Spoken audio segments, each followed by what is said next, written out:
Hello friends, ઓક્ટેટ live સ્કૂલમાં આપનું સ્વાગત છે. ઘણા સમયથી તમે અને અમે એકબીજા સાથે જોડાયેલા છીએ અને એ જોડાણનું જે માધ્યમ છે તે છે ઓક્ટેટ લાઈવ સ્કૂલ અને આપણું આજનું ચેપ્ટર એટલે કે વિકલનીયતા અને સાતત્ય. આજે આપણે એ વિકલનીયતાની અંદર અંતિમ ચરણમાં પ્રવાસ કરવાના છીએ અને જે સૌથી અગત્યનું છે એટલે કે પ્રકીર્ણ દાખલાઓ. આ દાખલાઓ ખાસ કરીને બોર્ડ પરીક્ષામાં 4 માર્ક્સની અંદર મેજોરિટીમાં પૂછવામાં આવે છે અને જેડબલઈને કન્સિડર કરીએ તો આ જ રીતના દાખલાઓ તેમાં આવતા હોય છે. આજે આપણે રોલનું પ્રમેય અને મધ્યકમાન પ્રમેયનો વિચાર કરવાનો છે. તો રોલનું પ્રમેય શું છે? તો જો કોઈ વિધેય આપણને f આપેલું હોય, તેનો પ્રદેશગણ a થી b છે, તો f એ a થી b પર સતત હોય અને વિવૃત અંતરાલ a થી b પર વિકલનીય હોય, તો વાસ્તવિક સંખ્યાઓ a અને b એવી હોય કે જેથી f ઓફ a બરાબર f ઓફ b થાય. રોલના પ્રમેય માટેની સૌથી અગત્યની કન્ડિશન છે આ. સૌથી પહેલી વસ્તુ કે તમારી પાસે જે પ્રદેશ પર વ્યાખ્યાયિત વિધેય હોય એ પ્રથમ તો સતત હોવું જોઈએ. ક્યાં? તો કે સંવૃત અંતરાલ ઉપર. બીજી વસ્તુ વિકલનીય હોવું જોઈએ. કઈ જગ્યાએ? તો કે વિવૃત અંતરાલ ઉપર. અને ત્રીજી કન્ડિશન તો કે f ઓફ a બરાબર f ઓફ b થવી જોઈએ. જો આ ત્રણ કન્ડિશન સેટિસ્ફાય થાય તો આપેલું વિધેય માટે કોઈક c બિલોંગ્સ ટુ ab એવો મળે કે જેથી હું કહી શકું કે મારું f' c0 થાય છે. અને આવું થાય તો આપેલું વિધેય રોલની શરતનું પાલન કરે છે તેવું આપણે કહી શકીએ. બે રીતે દાખલા પૂછવામાં આવશે આપણને. એક તો એવી રીતે કે વિધેય આપેલું હશે, અંતરાલ આપેલો હશે અને નક્કી કરવાનું છે કે રોલનું પ્રમેયનું પાલન થાય છે કે નહીં. તો એના માટે ત્રણ શરતોનું આપણે વેરીફાઈ કરીશું. જો ત્રણેય શરતો પાલન થતી હશે તો રોલનું પ્રમેય પાલન થાય છે. બીજી વસ્તુ એવી રીતે પૂછવામાં આવશે કે વિધેય રોલના પ્રમેયનું પાલન કરે છે, તો એવો c બિલોંગ્સ ટુ ab મેળવો. તો ત્યાં આપણે આ ત્રણ શરતો જે છે તેની જરૂરિયાત પ્રમાણે ઉપયોગ લેતા જઈશું અને એમાંથી આપણે c મેળવી લઈશું. તો આ જ વસ્તુ એ રોલના પ્રમેય માટે અગત્યની છે. હવે ભૌમિતિક નિરૂપણ કેવું હશે? રોલનું પ્રમેય જે છે વ્યાખ્યાની દ્રષ્ટિએ તો આ રીતે છે જ, પણ એ ભૌમિતિક કેવું દર્શાવી શકાય? તો ભૌમિતિક રીતે એનો આલેખ જે છે એ આ પ્રમાણે જોઈ શકીએ છીએ. f ઓફ a અને f ઓફ b હશે. એ જે વક્ર બને છે એ વક્રનું જે મહત્તમ બિંદુ છે ત્યાં આગળનો એ આપણનો સ્પર્શક હોય છે. તો કે જો y A f of x માં સતત અને ab માં વિકલનીય હોય અને f ઓફ a બરાબર f ઓફ b હોય તો c બિલોંગ્સ ટુ ab એવો મળે કે જેથી c અને f ઓફ c આગળનો જે સ્પર્શક છે એ હંમેશા સમક્ષિતિજ હોય. MCQ માટે સૌથી અગત્યની વસ્તુ છે સમક્ષિતિજ હોવું. તમને ગુજકેટની અંદર આ MCQ પૂછી શકાય છે, તો ખાસ ધ્યાન આપજો બાળકો કે રોલના પ્રમેયની અંદર જે સ્પર્શક મળે છે એ મહત્તમ બિંદુ આગળ સમક્ષિતિજ હોવો જોઈએ. ત્યારબાદ આગળ વધીએ તો છે કે મધ્યકમાન પ્રમેય. મધ્યકમાન પ્રમેયની અંદર પણ જે પહેલી બે કન્ડિશન છે એ તો સરખી જ રહે છે. એટલે કે આપણું જે વિધેય છે એ ab પર સતત હોવું જોઈએ અને વિકલનીય હોવું જોઈએ. બંનેમાં સેમ પરિસ્થિતિ છે, પરંતુ ત્રીજી પરિસ્થિતિ બદલાય છે. તો કે કોઈક c બિલોંગ્સ ટુ ab એવો મળે કે જેથી f' બરાબર શું લખી શકીએ? fb minus fa upon b minus a. જો આ પરિસ્થિતિનું પાલન થાય તો આપણું જે વિધેય છે તે મધ્યકમાન પ્રમેયનું પાલન કરે છે તેવું આપણે કહી શકીએ. અને મધ્યકમાન પ્રમેયનું પાલન કરતા વિધેયની ભૌમિતિક પરિસ્થિતિ કેવી હોય તો એ આપણે આલેખની અંદર જોઈ શકીએ છીએ. તો કે એ y fx એ ab માં સતત હોય અને ab માં વિકલનીય હોય તો c બિલોંગ્સ ટુ ab એવો મળે કે જેથી બિંદુ c અને f ઓફ c આગળના વક્રનો જે સ્પર્શક છે એ સ્પર્શક શું હશે? તો કે a બિંદુ અને b બિંદુને જોડતી જીવાને સમાંતર હોય છે. આપ જોઈ શકો છો કે અહીંયા જો a અને b આ બે બિંદુને આપણે જોડી દઈએ તો એની જીવા કંઈક આ રીતે હશે. તો આપણો જે સ્પર્શક હશે એ હંમેશા જે ab છે એની જીવાને કેવો હશે? સમાંતર હશે. તો આ વાત થઈ મધ્યકમાન પ્રમેયની. તો સૌથી પહેલા સાબિત કરીએ કે આપેલું જે વિધેય છે એ -3 અને 5 આગળ સતત છે કે નહીં તે આપણે વેરીફાઈ કરવાનું છે. તો સાતત્યની અંદર આ રીતે આપણે જોઈ ગયા હતા. વિધેય સતત છે કે નહીં કઈ રીતે નક્કી કરી શકાય? તો તેનું ડાબી બાજુનું લક્ષ, જમણી બાજુનું લક્ષ અને ડાયરેક્ટ મૂલ્ય, આ ત્રણ વસ્તુની મદદથી આપણે નક્કી કરી શકીએ છીએ. તો અહીંયા આપણે શરૂઆત કરીએ તો સૌથી પહેલાં 0 પાસે વેરીફાઈ કરીએ. તો limit x tends to 0 fx equal to limit x tends to 0 fx એટલે આપણને મળે છે 5x - 3. તો કિંમત મૂકીશું 5 × 0 - 3 એટલે આપણને જવાબ મળે છે -3.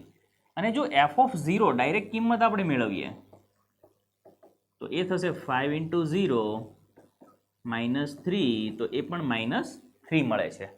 એનો મતલબ કે બંને પરિસ્થિતિમાં આપણને સરખો આન્સર મળે છે. તો લખી શકાય માટે f એ x બરાબર 0 આગળ સતત છે. ત્યારબાદ આપણે -3 આગળ ચેક કરવું છે. તો લિમિટ એ જ પ્રમાણે આપણે ચેક કરીશું કે જેવી રીતે આપણે 0 પાસે ચેક કરેલું. x tends to -3 fx equal to limit x tends to -3 5x - 3 equal two 5 × -3 -3. તો 5 તેરી 15 -15 -3 એટલે આવશે -18. અને આપણે ડાયરેક્ટ મૂલ્ય લઈએ તો f(-3) તો 5 × -3 એ પણ તમને મળે છે -18. તો માટે f એ x બરાબર -3 આગળ સતત છે.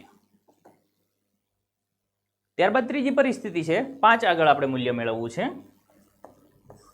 તો limit x tends to 5 fx equal to limit x tends to 5 × 5 -3. તો 25 -3 એટલે એ મળે છે આપણને 22. અને ત્યારબાદ f(5) ડાયરેક્ટ જ જો આપણે લઈએ તો 5 × 5 -3 તો એ પણ તમને જવાબ મળે છે 22. તો માટે f એ x બરાબર 22 આગળ સતત છે. તો આ રીતે કોઈ વિધેય સતત છે કે નહીં તે આપણે નક્કી કરી શકીએ છીએ. ત્યારબાદ x બિલોંગ્સ ટુ -4 માં એક વિધેય આપેલું છે fx બરાબર x² + 2x - 8. તે સતત છે કે નહીં તે આપણે રોલના પ્રમેયની મદદથી નક્કી કરવાનું છે. તો સૌથી પહેલા તો આપણે લઈ લઈશું કે f એ -4 થી 2 પર સતત અને વિવૃત અંતરાલમાં -4 થી 2 પર વિકલનીય છે.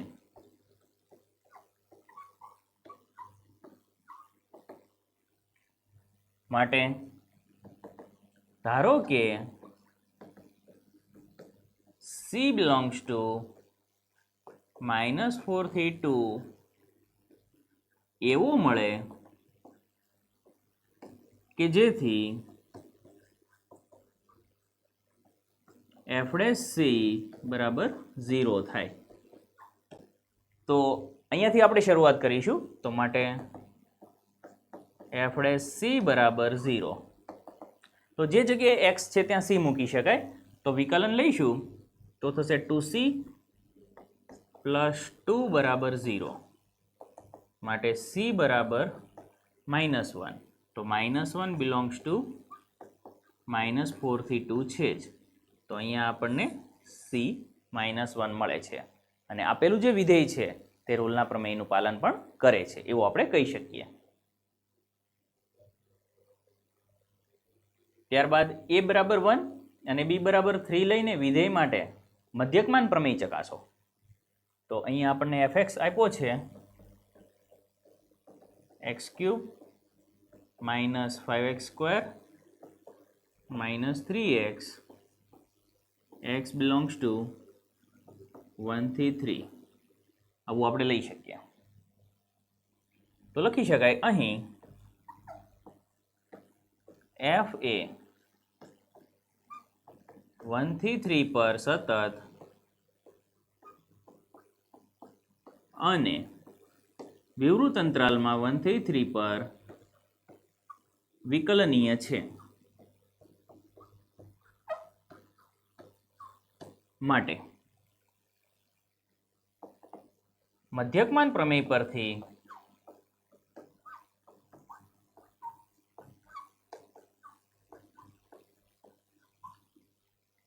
f' c બરાબર fb minus fa upon b minus a. તો મધ્યકમાન પ્રમેય પરથી આ રીતે આપણે લખી શકીએ. તો f' c આપણને વિકલન પરથી મળી જશે. આપણે મેળવવું પડશે f of a અને f of b. તો સૌથી પહેલા f of b અને f of a મેળવી લઈએ. તો આપ જોઈ શકો છો કે અહીંયા આપણી પાસે a બરાબર 1 છે. તો f of a બરાબર f of 1 બરાબર ચલો 1 મૂકીએ તો 1 નો ક્યુબ માઇનસ 5 1 નો સ્ક્વેર માઇનસ 3 1. તો 1 માઇનસ 5 માઇનસ 3 એટલે માઇનસ 8 પ્લસ 1 એટલે એ આપણને મળશે માઇનસ 7.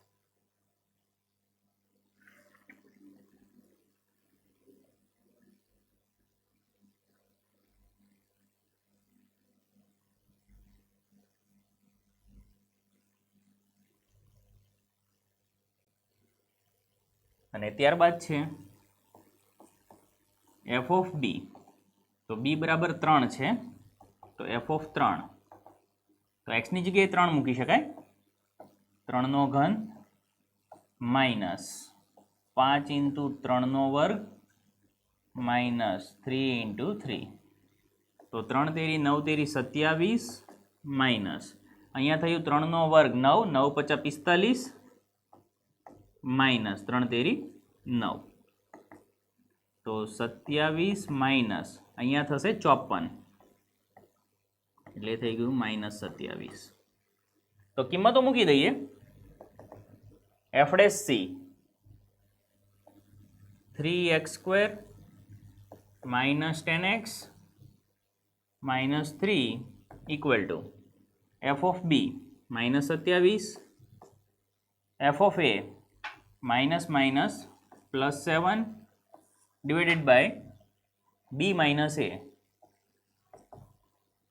માટે 3x² માઇનસ 10x માઇનસ 3 બરાબર અહીંયા 27માંથી 7 એટલે કે માઇનસ 20/2 એટલે માઇનસ 10. તો 3x² માઇનસ 10x આ બાજુ આવશે તો પ્લસ 7 બરાબર 0. તો 7 તેરી 21 અને 7 ને 3 10. 3x² minus 7x minus 3x plus 7 બરાબર 0. 3x કોમન લઈએ તો x minus 7 minus x common લઈશું આપણે એટલે 3x માઇનસ 7 થશે. અહીંયા માઇનસ 1 કોમન લઈશું તો 3x માઇનસ 7 થશે. તો ફાઇનલી આપણને મળે છે 3x માઇનસ 7 અને x માઇનસ 1. તો માટે x બરાબર 7/3 અને x બરાબર 1. તો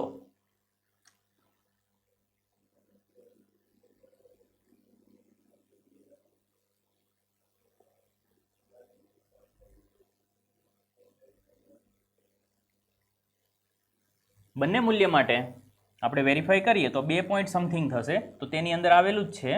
તો આ બિલોંગ્સ ટુ 1 થી 3 અને અહીંયા પણ બિલોંગ્સ ટુ 1 થી 3. તો આ રીતે આપણે મધ્યકમાન પ્રમેય જે છે તે ચેક કરી શકીએ છીએ. Cot inverse of √1 + sin x 1 minus sine x 1 plus sine x 1 minus sine x. બહુ જ સરસ મજાનો દાખલો છે. સૌથી પહેલાં તો આપણે જે અંડરરૂટ છે તેની સાબિતી આપીશું, પરંતુ તેના માટે મારે બાય ટુની જરૂર પડશે. અહીંયા 0 less than X less than pi by two આપણને આપેલું છે. તો જ્યારે હું બાય ટુ કરી દઈશ તો એ થઈ જશે 0 less than X by two અને લેસ દેન પાઈ બાય 4. તો અંડરરૂટ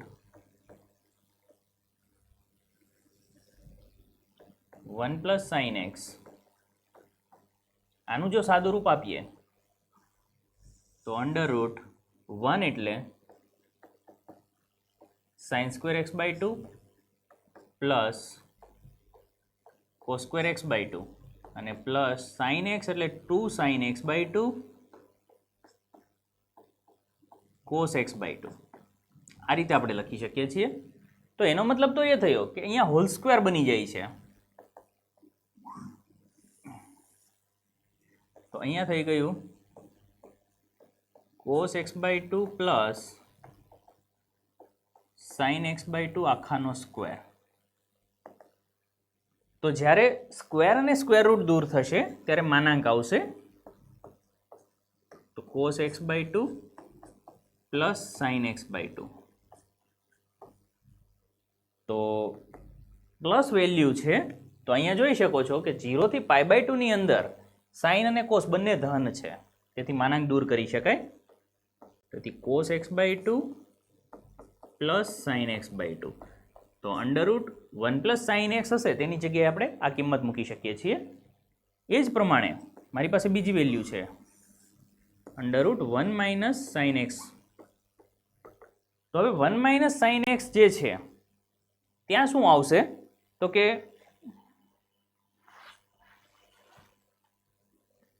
અહીંયા મધ્યમપદમાં માઇનસ આવી જશે. તો જે માનાંક છે ત્યાં માઇનસ આવશે. હવે માનાંકમાંથી ધન સંખ્યા મારે બહાર લાવવી પડશે. તો આપ જોઈ શકો છો કે 0 થી પાઈ બાય 4 છે. 0 થી પાઈ બાય 4માં કોસ સાઇન કરતાં મોટો છે. તેથી જ્યારે માનાંકમાંથી બહાર નીકળશે તો અહીંયા એ થઈ જશે cos x by two minus sine x by two. આ પ્રમાણે આવી જશે. તો આ બધી જ કિંમતો ઉપર મૂકીએ હવે. તો y બરાબર કોટ ઇનવર્સ કૌંસમાં ઉપર 1 પ્લસ સાઇન એટલે થશે cos x by two plus sine x by two. 1 minus sine એટલે થશે cos x by two minus sine x by two.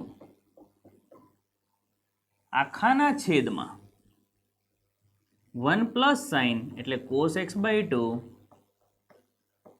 Plus sine x by two. પરંતુ હવે માઇનસ છે એટલે બંનેની નિશાની બદલાઈ જશે. એ થઈ જશે minus cos x by two અને plus sine x by two. તો અહીંયા આપ જોઈ શકો છો કે સાઇન સાઇન દૂર થશે અને કોસ કોસ દૂર થઈ જશે. તો કોટ ઇનવર્સ ઓફ અહીંયા મળી જશે તમને 2 કોસ એક્સ બાય ટુ છેદમાં 2 સાઇન એક્સ બાય ટુ. તો બંને 2 કટ થઈ ગયા. તો cot inverse of cot x by two. હવે કોટ એક્સ બાય ટુ એટલે કે એક્સ બાય ટુનો જે પ્રદેશ છે તેની અંદર તેનું મૂલ્ય મળે જ છે આપણને, તેથી આપણે તે દૂર કરી શકીએ છીએ. તો માટે y બરાબર એક્સ બાય ટુ માટે dy બાય dx બરાબર 1 બાય ટુ. તો આ થઈ ગયું આપણું વિકલન. Sine x minus cos x તેની sine x minus cos x ઘાત. તો ઘાતવાળા દાખલાની ગણતરી એ આપણે કરેલી હતી. તો તેની અંદર આપણે લોગ લઈ અને ધારણા કરતા હતા. તો એ જ પ્રક્રિયા ફરી પાછી અહીંયા કરીશું. તો y બરાબર sign x minus cos x ની sin x માઇનસ કોસેક્સ ઘાત માટે log y બરાબર, તો ઉપરની જે ઘાત છે તે આગળ આવી જશે, sin x minus cos x into log of sin x minus cos x. તો વિકલન લઈએ તો લોગનું વિકલન 1/y ઇન્ટુ y1 બરાબર, ચલો પહેલું અચળ એટલે કે sin x minus cos x, લોગનું વિકલન તો કે 1/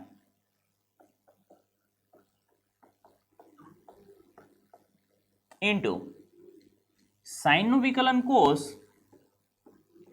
અને કોસનું માઇનસ સાઇન એટલે પ્લસ સાઇન થશે, plus log of sin x minus cos x અને ઇન્ટુ સાઇનનું વિકલન કોસ અને કોસનું માઇનસ સાઇન. તો બરાબર, અહીંયા આપ જોઈ શકો છો કે જે બંને બ્રેકેટ છે એ સરખા છે એટલે બ્રેકેટ નીકળી જશે, માટે અહીંયા આપણી પાસે રહેશે cos x plus sin x plus log of sin x minus cos x into cos x plus sin x કોના બરાબર, તો કે 1/y y1 બરાબર. જો આપણે y1 જોઈતું હોય તો y સામેની બાજુ જશે, તો y સામેની બાજુ જશે એનો મતલબ કે sin x minus cos x ની sin x minus cos x ઘાત ઇન્ટુ, હવે બંને પદમાંથી જોઈ શકો છો કે sin x plus cos x common છે, તો એ બંનેને હું બહાર લઈ શકું છું, તો આપણને મળે છે અહીંયા into cos x plus sin x અને ઇન્ટુ કૌંસની અંદર 1 plus log of sin x minus cos x. તો આ થઈ ગયું આપણું વિકલન.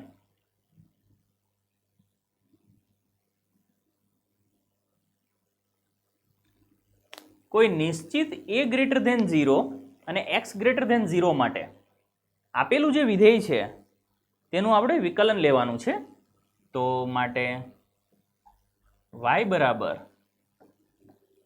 x ની x પ્લસ x ની a પ્લસ a ની x પ્લસ a ની a. બાળકો જોવામાં બહુ જ લાંબુ લાગે છે પણ માત્ર 2 સ્ટેપની અંદર કે આનો આન્સર આવી જાય છે. dy/dx લઈએ, ચલો x ની x ઘાતનું વિકલન આપણે જોયું હતું કે x ની x કૌંસમાં 1 પ્લસ log x, તો પ્રથમ પદનું વિકલન મળી ગયું, પ્લસ x ની n ઘાતનું વિકલનનું સૂત્ર અહીંયા આવશે a into x raise to a minus 1 plus a raise to x નું વિકલન a raise to x into log a અને a રેઝ ટુ a નું 0. તો આ થઈ ગયો આપણો આન્સર. એટલે એમસીક્યુ ની અંદર આવા સમ આવી શકે છે. x ગ્રેટર ધેન 3 માટે x ની x સ્ક્વેર માઇનસ 3 અને x માઇનસ 3 ની x સ્ક્વેર ઘાત, તો આનું આપણે સાદુરૂપ આપવાનું છે. તો અહીંયા 2 પદ છે, તો એકને આપણે u કહી દઈશું અને એકને આપણે v કહી દઈએ. તો y બરાબર u પ્લસ v, તો માટે u બરાબર x ની x સ્ક્વેર માઇનસ 3 માટે log u બરાબર x square minus 3 into log x. તો 1/u du by dx બરાબર. હવે અહીંયા ગુણાકારનો નિયમ લાગશે. તો પહેલું અચળ log x નું વિકલન 1/x પ્લસ log x અચળ અહીંયાનું વિકલન થશે 2x. તો ફાઇનલી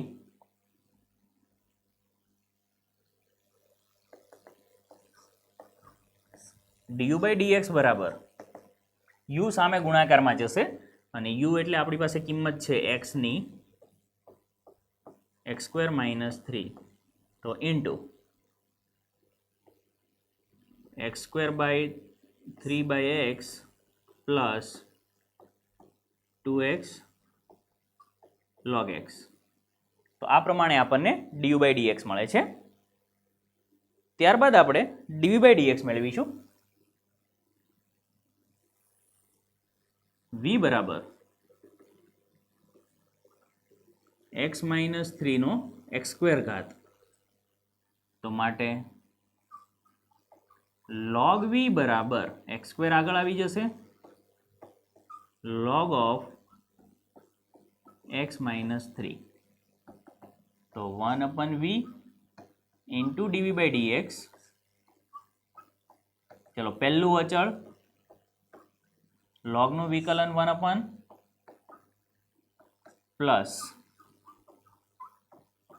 log અચળ x સ્ક્વેર નું 2x.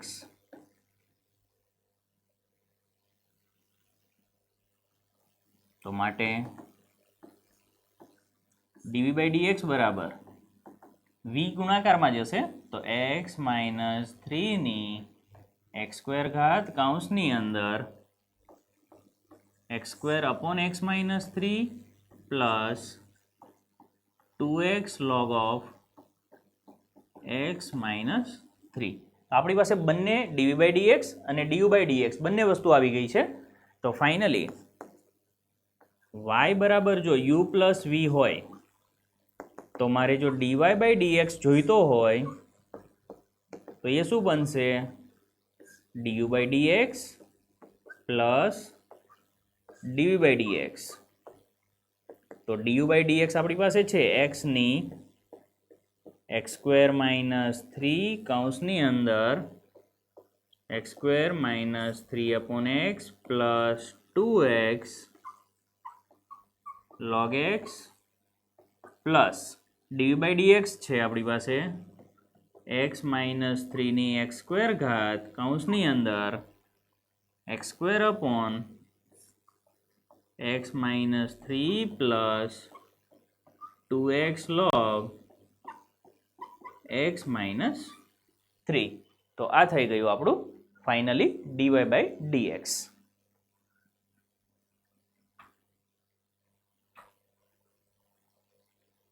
જો -1 x <1 માટે x √1 પ્લસ y અને પ્લસ y √1 પ્લસ x હોય તો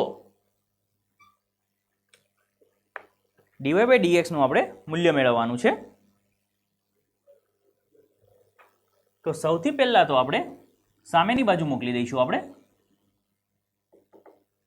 તો x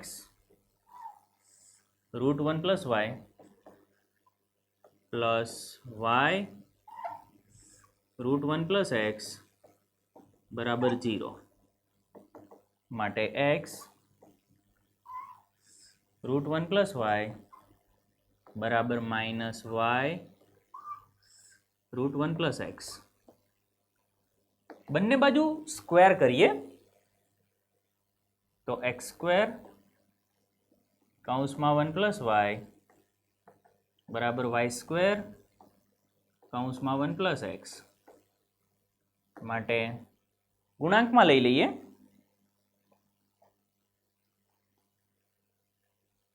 x સ્ક્વેર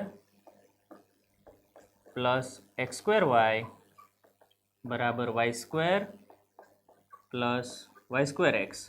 બંને પદને ડાબી બાજુ આપણે લાવીએ છીએ તો એક્સ સ્ક્વેર વાય સ્ક્વેર વાળા સાથે લઈએ છીએ. X square minus Y square plus X square Y minus Y square X બરાબર 0. પહેલા બે પદમાં સૂત્ર લગાવીએ અને બીજા બે પદ છે તેમાંથી આપણે કોમન લઈશું. તો અહીંયા થયું X minus Y X plus Y અને પ્લસ જો આમાંથી એક્સ વાય કોમન લઈએ આપણે તો એ મળશે એક્સ માઇનસ વાય બરાબર 0.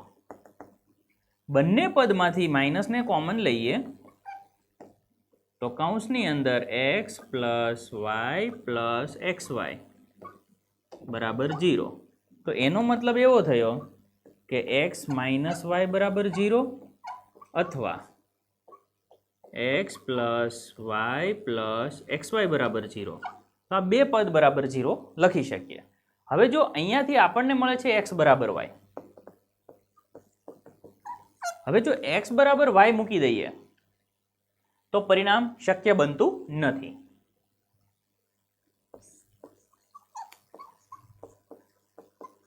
માટે આપણું જે પરિણામ છે એ અહીંયાથી આપણે સાબિત કરવું પડશે. તો માટે X plus Y plus X Y બરાબર 0. આપણે ડીવાય બાય ડીએક્સ સુધી જવું છે તો એક્સ પ્લસ બંનેમાંથી વાય કોમન લઈએ તો 1 પ્લસ એક્સ બરાબર 0. માટે વાય બરાબર એક્સ સામે જશે તો માઇનસ અને છેદમાં 1 પ્લસ એક્સ. તો માટે ડીવાય બાય ડીએક્સ બરાબર ચલો માઇનસને એમ જ રહેવા દઈએ તો છેદનો વર્ગ છેદ અચળ અંશનું વિકલન 1 માઇનસ અંશ અચળ છેદનું વિકલન 1. માઇનસને એમ જ રહેવા દઈએ અને કૌંસ છોડીએ તો 1 પ્લસ એક્સ માઇનસ એક્સના છેદમાં 1 પ્લસ એક્સનો સ્ક્વેર. આ બંને કટ થઈ ગયા તો ફાઇનલી માઇનસ 1 અપોન 1 પ્લસ એક્સનો સ્ક્વેર આ મળે છે આપણને ડીવાય બાય ડીએક્સ. આ પ્રમાણે આપણે સાબિતીમાં જો પૂછેલું હોય તો પણ આપણે સાબિત કરી શકીએ છીએ. એક્સ માઇનસ એનો સ્ક્વેર પ્લસ વાય માઇનસ બીનો square is equal to C square હોય તો આપેલું જે પરિણામ છે તે એ અથવા બી પર આધારિત નથી તેવું આપણે સાબિત કરવાનું છે. તો શરૂઆત કરીશું આપણે X minus A square plus Y minus B square equal to C square. આપેલા પદનું આપણે વિકલન લઈએ તો માટે 2 કૌંસમાં એક્સ માઇનસ એ પ્લસ 2 કૌંસમાં Y minus B into y1 D Y by D X આવશે અને ઇક્વલ ટુ થશે 0. તો માટે ડીવાય બાય ડીએક્સ બરાબર અથવા તો y1 બરાબર કોઈ પણ તમે લખી શકો છો. તો માઇનસ કૌંસમાં સૌથી પહેલાં એક્સ માઇનસ એ જશે અને તેના છેદમાં આવશે વાય માઇનસ બી. તો આ તમને મળે છે ડીવાય બાય ડીએક્સ. આપણે ડીવાય બાય ડીએક્સની સાથે d square Y by dx સ્ક્વેરની પણ જરૂર છે. તો અહીંયાથી દ્વિતીય વિકલિત આપણે લઈ લઈએ તો D square Y by dx square. તો જમણી બાજુ તમે જોઈ શકો છો કે સૌથી પહેલાં માઇનસ છે માઇનસને બહાર જ રહેવા દઈએ. ભાગાકારનો નિયમ લગાવીશું તો છેદનો વર્ગ છેદ અચળ એટલે વાય માઇનસ બી અચળ અંશનું વિકલન 1 થશે માઇનસ અંશ અચળ એટલે કે એક્સ માઇનસ એ અચળ અને છેદનું વિકલન શું બનશે ડીવાય બાય ડીએક્સ. તો ડીવાય બાય ડીએક્સ અને છેદની અંદર છેદનો વર્ગ આવતો હતો એટલે કે વાય માઇનસ બીનો સ્ક્વેર આવતો હતો. હવે આપ જોઈ શકો છો કે આપણે ડીવાય બાય ડીએક્સનું મૂલ્ય મેળવેલું છે તો એ જ મૂલ્ય ફરી પાછું અહીંયા મૂકી દઈએ આપણે. તો minus as it is y minus b minus x minus a into dy by ડીએક્સનું મૂલ્ય આપણે મૂકીશું એ માઇનસમાં છે એટલે આગળનો જે માઇનસ છે એ પ્લસ બની જશે. આપણને મળે છે x minus a upon y minus બી. આ પ્રમાણેનું પદ મળે છે અને આખાના છેદમાં આપણને મળે છે વાય માઇનસ બીનો સ્ક્વેર. તો થોડું સાદું રૂપ આપી દઈએ. તો માટે d square Y by d x square બરાબર અંશની અંદર આપણે લસા લઈશું તો y minus b whole square બની જશે.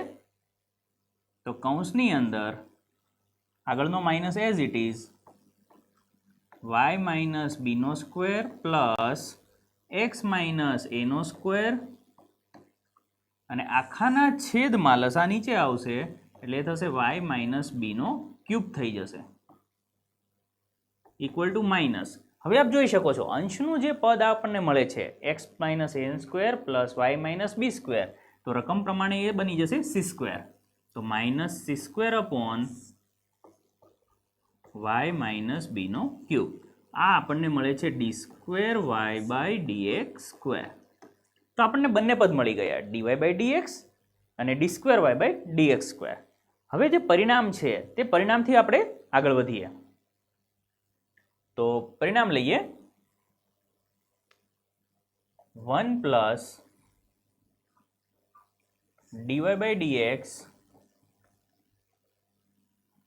નો સ્ક્વેર એની 3/2 ના છેદમાં d square Y by dx square. તો બરાબર ચલો કિંમતો વારાફરતી મૂકતા જઈએ. તો 1 પ્લસ ડીવાય બાય ડીએક્સ આપણી પાસે છે x minus a upon y minus બીનો square, x minus a upon y minus બીનો સ્ક્વેર એની 3/2 અને આખાના છેદમાં d square Y by dx square આપણે મળે છે minus c square upon y minus બી સ્ક્વેર. હવે સાદુરૂપ આપીએ તો અહીંયા લસા આવશે તો અંશમાં બની જશે Y minus B square plus x minus A square આખાની 3/2 ના છેદમાં, કારણ કે બંનેના છેદ સમાન થઈ જશે તો નીકળી જશે અને એક જે વાય માઇનસ બી છે તે આપણી પાસે રહેશે. તો અહીંયા થઈ જશે minus c square into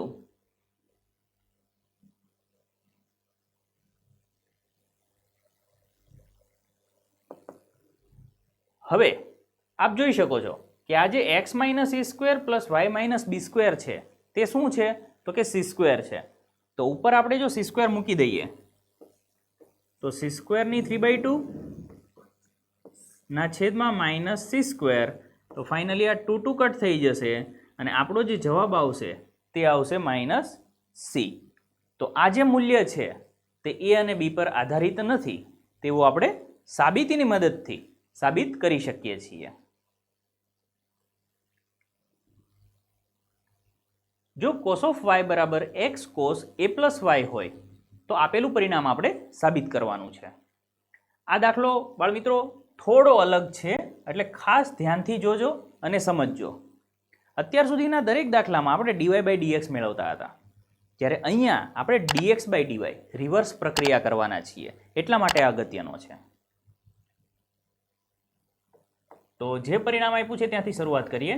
cos of Y બરાબર X cos A plus Y. તો માટે એક્સ બરાબર આપણને શું મળે તો એક્સ બરાબર જોતું હોય તો આ કોસ નીચે આવશે તો કોસ વાયના છેદમાં આવશે કોસ એ પ્લસ વાય. તો અહીંયા આપણે ડીએક્સ બાય ડીવાય લેવાના છીએ. શા માટે આવું લેવાનું છે? કારણ કે આપણે છેદનો વર્ગ કરવો છે. તો છેદનો વર્ગ કરીએ અને પછી રિવર્સ કરી દઈએ એટલે આપણને ડાયરેક્ટ જ પરિણામ મળી જાય છે. તો અહીંયા થશે ડીએક્સ બાય ડીવાય, વાયની સાપેક્ષે આપણે વિકલન લઈએ છીએ તો છેદનો વર્ગ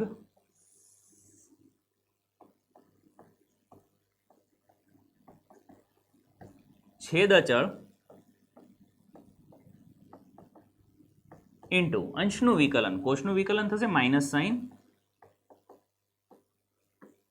માઇનસ અંશ અચળ અને છેદનું વિકલન થશે માઇનસ સાઇન, તો કોસનું માઇનસ સાઇન એટલે આગળ પ્લસ થઈ જશે sine a plus Y equal to, થોડું સાદુરૂપ આપી દઈએ તો આગળના જે પદ છે પ્લસવાળા પદને આગળ લખીએ sine a plus Y cos Y minus cos a plus Y